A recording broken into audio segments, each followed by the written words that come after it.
So a few words about this Torah portion before I read it. This week we have a double Torah portion, Achrei Mot and Kiddoshim, and I'm going to be reading from Kiddoshim. The word Kiddoshim tells us that this has to do with holiness, kadosh, holiness. There are in Judaism at least two different ways to understand holiness. One is that holiness in a human is innate. Every person is holy because every person is created b'tselem Elohim, in God's image. There's nothing that you have to do to be holy. It's a constant. It's within you. Through and through, it is part of you. And then there is this second way to understand holiness, which we see here in Kiddoshim, in the Holiness Code, where holiness is really something that you aspire to try to be more and more godlike. Holiness is about action. It is about the choices that we make. In the part I'm going to read, we hear that to be holy, you need to do things like rise before the elderly and be honest in your business practices. There are very specific things that are examples of what you do to be holy. The 18th century rabbi known as the Or HaChaim taught that in this whole section called the Holiness Code, which goes on for several chapters, he said the most important word in the whole thing is tihiyu, which is at the beginning of chapter 19, where it says, Kiddoshim tihiyu, you shall be holy. And he points out that tihiyu is in the future tense. It's about moving towards something that we never completely achieve, but we're always working to be more and more holy. So which is it? Is holiness a constant, or is it about becoming? I think the answer in Judaism is yes. It's both. And these two views really kind of give us balance, that we should always remember the innate holiness of each person and respect each person, and at the same time, not allow that to make us complacent, but to understand that we're on this journey and we are asked by God to work on always becoming better and better. So I'm going to be reading Leviticus chapter 19, verses 32 through 37.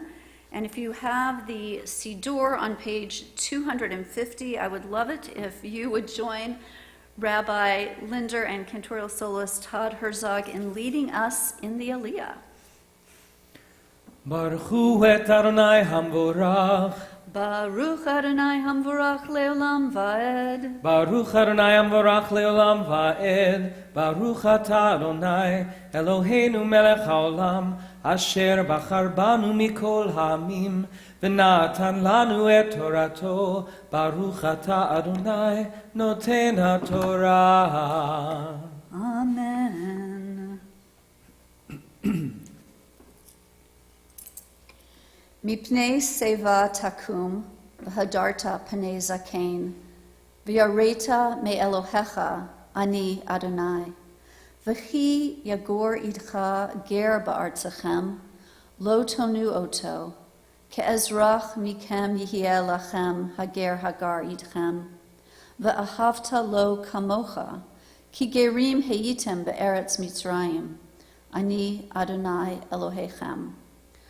Lo ta'asu avol b'mishpat, b'midah, b'mishkal u'v'mishura. Me'oznei tzedek, avnei tzedek, efat tzedek v'hin tzedek, yihieh lechem.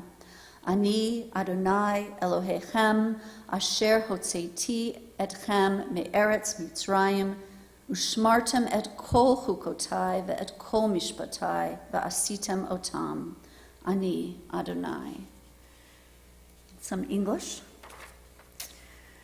You shall rise before the aged and show deference to the old. You shall revere your God. I am the Lord. When a stranger resides with you in your land, you shall not wrong him or her. The stranger who resides with you shall be to you as one of your citizens.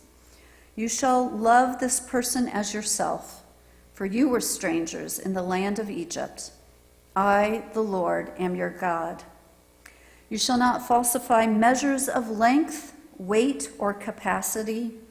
You shall have an honest balance, honest weights, an honest dry measure, and honest liquid measure.